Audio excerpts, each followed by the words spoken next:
नमस्कार, जोहार। आप सभी का स्वागत है एक बार फिर से झारखंड की तमाम बड़ी खबरों के साथ, जो कि शाम के समाचार के साथ आ रही हैं। गांव शहर 25 बड़ी खबर में जिले के रांची समेत कई जिलों में सड़क पर उतरे छात्र 60-40 ना चलतों का लगाया नारा।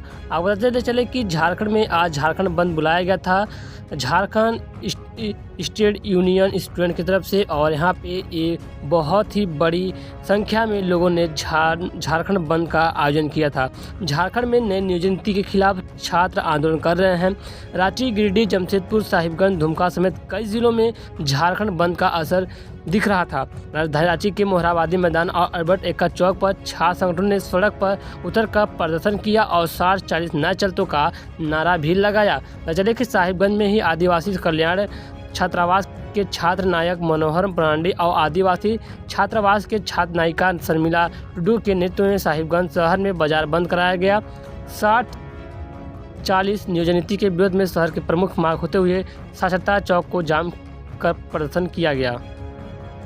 तो वहीं दूसरी ओर झारखंड में झारखंड बंद के आह्वान पर रांची में 50 से अधिक बंद समर्थकों को पुलिस ने हिरासत में ले लिया है। बजरे की रांची में 50-60 बंद समर्थकों को पुलिस ने हिरासत में लिया है, जिसमें Jharkhand state student union Ranchi के छात्र नेता देवेंद्रनाथ महतो, मनोज यादव, योगेश भारती, ओम प्रकाश महतो, शुक्ला जी, पप्पू कुमार समेत कई लोग शामिल हैं। तो दूसरी ओर ओबीसी आरक्षण पर लगा ग्रहण, राज्यपाल ने वापस लौटाया विधेयक।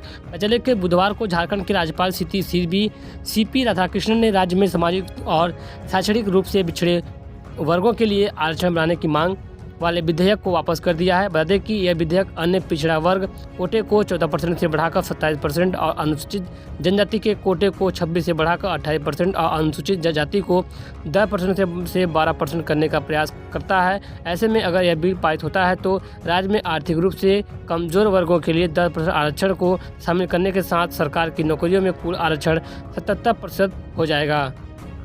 आखिर इस बिल को वापस क्यों लौटाया गया? आपको बता दें कि भारत में अटॉर्नी जनरल से कानूनी राय के आधार पर लौटाया गया था बिल। बता कि इस मामले में अधिक जानकारी देते हुए राज्यपाल के कार्यालय के अधिकारी ने कहा कि यह बिल भारत के अटॉर्नी जनरल से कानूनी राय के आधार पर लौटाया गया है। साथ ही उन्होंने कहा कि झारखंड के पिछले राज्यपाल रमेश बैस ने इस बिल को अटॉर्नी जनरल को भेजा था, जिन्होंने कहा था कि बिल आरक्षण पर सुप्रीम कोर्ट के फैसलों को ध्यान में नहीं रखा गया है। ऐसे में उस राय को ध्यान में रखते हुए बिल को समीक्षा के लिए पिछले महीने सरकार के पास वापस भेज दिया गया था। जानकारी हुआ कि यह बिल नवंबर महीने में ही पारित किया गया था। तो दूसरी ओर झारखंड में गर्मी का सितम जारी है। कई जिलों का पारा 44 के डिग्री से पार। जिले के झारखंड में गर्मी का सितम जारी है। राज्य के कई जिलों में अप्रैल महीने में ही रिकॉर्ड तोड़ गर्मी पड़ रही है। ऐसे में जहां एक ओर राज्य के स्कूल के समय सारणी में बदलाव किए गए हैं, वहीं डॉक्टर भी लोगों को इसके प्रकोप से बचने के लिए सलाह दे रहे हैं। बुधवार को राज्य की राजधानी रांची सहित कई जिलों में पारा 40 डिग्री के पार चला गया। मौसम विभाग की ओर से जारी डाटा के अनुसार झारखंड के कई जिलों में आज भारी गर्मी झेलनी पड़ी सभी लोगों को। तो वहीं दूसरी ओर सीएम हेमंत सोरेन से अभिनेत्री नीतू चंद्रा और सीसीएल अध्यक्ष पीएम प्रसाद ने की भेंट। जिले के मुख्यमंत्री आवासीय कार्यालय में बुधवार को मुख्यमंत्री हेमंत सोरेन से हॉलीवुड एक्ट्रेस और फिल्म प्रोड्यूसर नीतू चंद्रा और सेंट्रल कोलफील्ड लिमिटेड सीसीएल के अध्यक्ष सह प्रबंध निदेशक पीएम प्रसाद ने शिष्टाचार भेंट की। इस मौके पर श्री प्रसाद ने सीसीएल की परियोजना में प्रोडक्शन और डिस्पैच में राज्य सरकार से मिले सहयोग के लिए मुख्यमंत्री का आभार जताया। इस दौरान वित्तीय वर्ष 2023 और 24 में सीसीएल ने 90 मिलियन टन कोयला उत्पादन का जो लक्ष्य रखा है, उसमें भी सरकार की ओर से पूर्ण सहयोग मिलने की उम्मीद जताई जा रही है।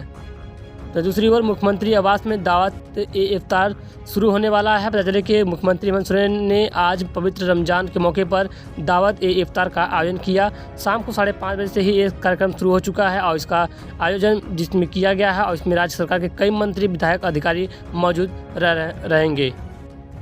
तो दूसरी ओर रांची पटना मुख्य मार्ग के पास कंटेनर से बाइक सवार युवक को कुचला, शादी की खुशियां मातम में बदली। मतलब कोडरमा जिला अंतर्गत झुमरी तलैया थाना क्षेत्र के रांची पटना रोड बाईपास में शिव वाटिका के सामने सड़क हादसे में एक युवक की मौत हो गई। मृतक की पहचान 19 वर्षीय योगेंद्र सिन्हा पिता अशोक सिंह निवासी जरगा के रूप में हुई है। हादसा कंटेनर द्वारा बाइक को झपेट में लेने के कारण हुई है। हालांकि हादसे में एक बाइक सवार 2 अन्य युवक बाल बच गए हैं। तो वहीं दूसरी ओर झारखंड में बंद समर्थकों ने विदेशी मेहमान से लगवाया 60-40 ना चलतो का नारा। बचने के झारखंड में बुधवार को नई नियोजन नीति के विरोध में झारखंड बंद बुलाया गया है।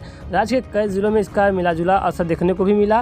रांची में जहां बंद समर्थकों ने ऊपर प्रशासन ने कड़ी नजर बनाई हुई है, तो 50 से अधिक बंद समर्थकों को रांची पुलिस ने हिरासत में ले लिया है। साथ ही मोरहाबादी सहित जिन जगहों पर बंद समर्थक जबरदस्ती बंद कर रहे थे उन्हें वहां से खदेड़ा गया, जिससे जुड़ी कई तस्वीरें सामने आई। दुमका के शिकारीपेड़ा में विरोध प्रदर्शन का एक वीडियो वायरल हो रहा है, जहां जिसमें बंद समर्थक विदेशी मेहमानों से भी 60-40 नई चलतों का नारा लगवा रहे हैं।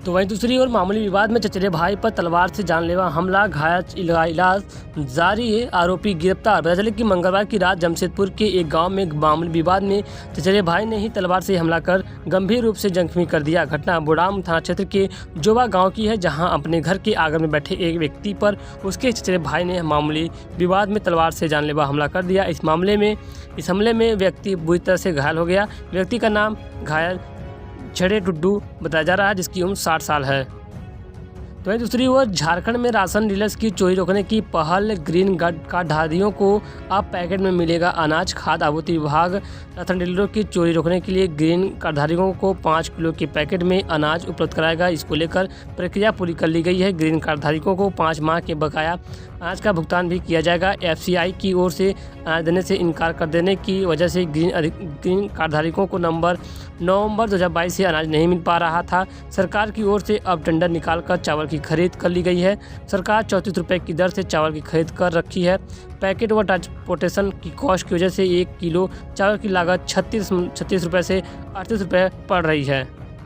तो वहीं एक खबर क्या रही है जमशेदपुर से। पता चले कि जमशेदपुर में 1.5 साल की मासूम को उसके माता पिता MGM अस्पताल में छोड़कर करीब 18 माह से गायब हैं। स्थानीय सूत्रों की माने तो बच्ची की उम्र लगभग 3 साल हो चुकी है। वहीं बच्ची को प्रशासन ने सुरक्षा कारणों से चाइल्ड लाइन सुनारी के सहयोग विलेज में रखा है। यहाँ आने वाले हर अनजान चेहरे को देख बच्ची दोनों हाथ पकड़ देती है। इसे ऐसा लगता है कि एक दिन उसके माता पिता उसे लेने ज़रूर आएंगे। ऐसे में बच्ची की आंखों में मां का इंतजार साफ तौर पर झलकता देखने को मिल रहा है। तो वहीं दूसरी ओर निलंबित इंजीनियर वीरेंद्र राम की 39.38 करोड़ की संपत्ति जब्त। वीरेंद्र राम ने अब तक ED की पूछताछ में नहीं बताई काली कमाई की पूरी कहानी। निलंबित चीफ इंजीनियर वीरेंद्र राम की 39.28 करोड़ की संपत्ति जब्त की गई है। ED ने टेंडर कमीशन मामले में वीरेंद्र राम को गिरफ्तार किया था। भ्रष्टाचार कमाए गए पैसों से जितनी भी संपत्ति खरीदी गई उसका पता लगाने के बाद ED ने यह बड़ी कार्रवाई की है। वीरेंद्र राम पद पर बने रहते गलत तरीके से पैसे लेने का आरोप है, जब उन पर आरोप है कि उन्होंने 125 करोड़ रुपए से अधिक की चल अचल संपत्ति अर्जित की है।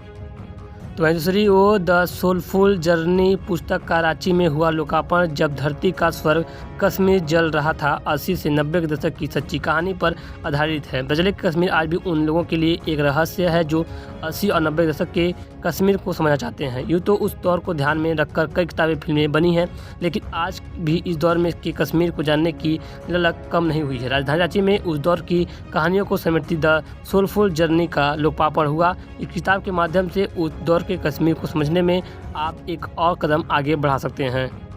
दोस्तों फिलहाल की खबर बस इतना ही है। कुछ आज की तमाम बड़ी खबरें जो कि शाम के समाचार के साथ आ रही थी, तो मैं उम्मीद है पसंद खबरों को शेयर कीजिएगा, लाइक कीजिएगा। चैनल पहली बार है सब्सक्राइब जरूर कीजिएगा, कि हम आपके लिए ऐसी खबरें लेकर के आते रहते हैं। तो प्लीज़ चैनल को सब्सक्राइब जरूर कीजिएगा। फिर मिलते हैं किसी नए खबरों से जुड़े रहेगा हमारे साथ। तो जय हिंद, वंदे मातरम।